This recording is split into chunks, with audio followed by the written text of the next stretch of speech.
আসসালামু আলাইকুম রহমতুল্লাহি ওয়া বারাকাতুহু। দেশ বিদেশ থেকে যারা দেখছেন সকলকে মোবারকবাদ জানাচ্ছি। যারা আগের এপিসোডগুলো দেখেছেন তাদেরকেও মোবারকবাদ জানাচ্ছি। আমরা সরাসরি কিতাব থেকে নবীজির শান মানগুলো আমরা আলোচনা করে থাকি। আজকে আমরা উটের ফরিয়াদ, রাসূলের শানে উটের ফরিয়াদের একটি আলোচনা শুনব। বলা বাহুল্য কিতাবটুকুন হচ্ছে জালালউদ্দিন সৈয়দী রহমাতুল্লাহ আলাইহি কাসাইসুল কুবরা কিতাবের প্রথম খণ্ড ৩৭৩ নম্বর পৃষ্ঠা।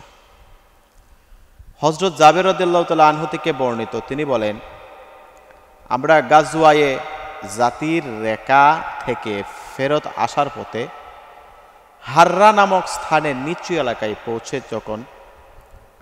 পৌঁছি তখন সম্মুখে একটি উট দৌড়ে দৌড়ে এসে নবীজির সামনে দাঁড়ালো।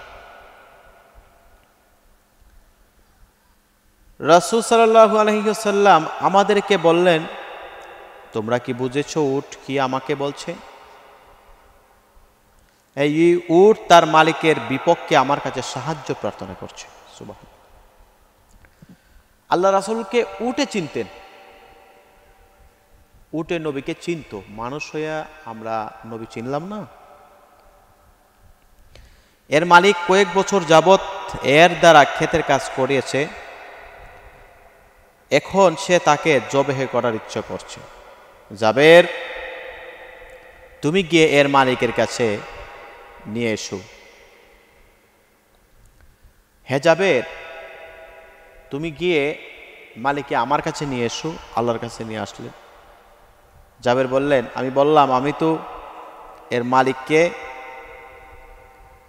চিনি না।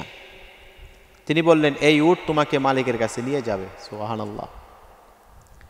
তখন হযরত জাবের বললেন, ওই উট আমার সামনে সামনে দ্রুত বেগে চলতে চলতে আমাকে নিয়ে তার মালিকের সামনে দাঁড়ালো। আমি এর মালিককে রাসূল সাল্লাল্লাহু আলাইহি ওয়াসাল্লামের কাছে নিয়ে আসলাম।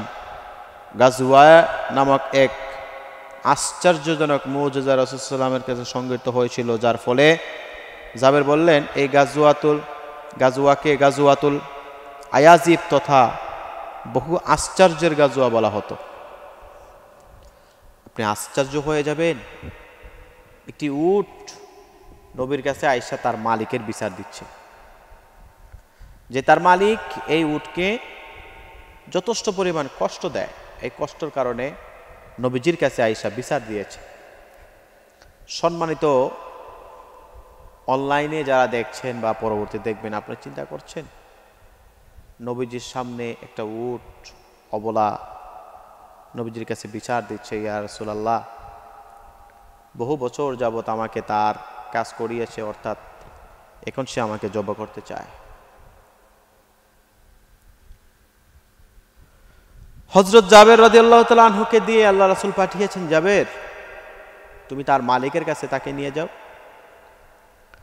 এবং তার মালিককে বলো সেই জন্য আমার কাছে আসে, আমি তার সাথে কথা বলবো। বলে, মালিককে তো আমি চিনি না, এই পশুটাই তার মালিকের কাছে নিয়ে যাবে।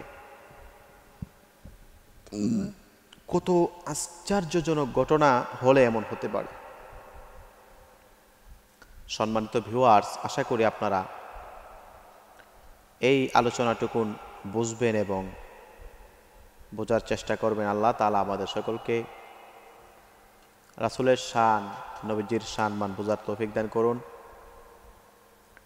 বিশেষ করে এই আলোচনা থেকে আমরা উপলব্ধি করব, আমরা প্রতিনিয়ত নবীজির শান নিয়ে আলোচনা করতে থাকব, কারণ রাসূলের শান আল্লাহ করেছেন, রাসূলের সম্মান আল্লাহ তাআলা বৃদ্ধি করেছেন। ওমা আরসালনাকা ইল্লা রাহমাতাল লিল আলামিন।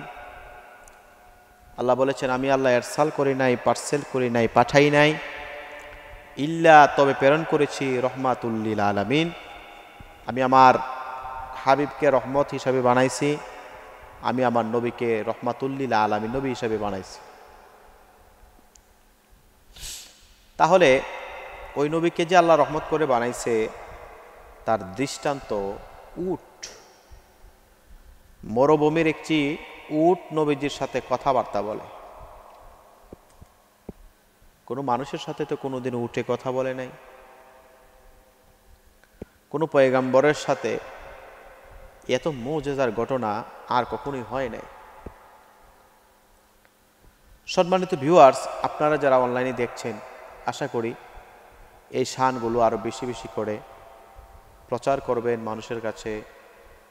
আল্লাহ তাআলা যেন এই নবীজির শান আমাদের মুখে আরো বেশি করে বলার তৌফিক দান করুন। রাসূলের শান যতই বলি ততই ভালো লাগে, মজা লাগে। নবীজির শান যতই বেশি বলি ততই ভালো লাগে।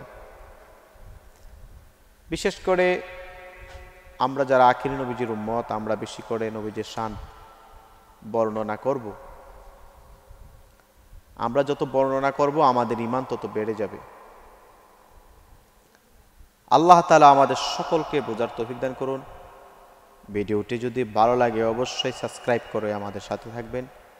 আসসালামু আলাইকুম ওয়া রাহমাতুল্লাহি ওয়া বারাকাতুহু।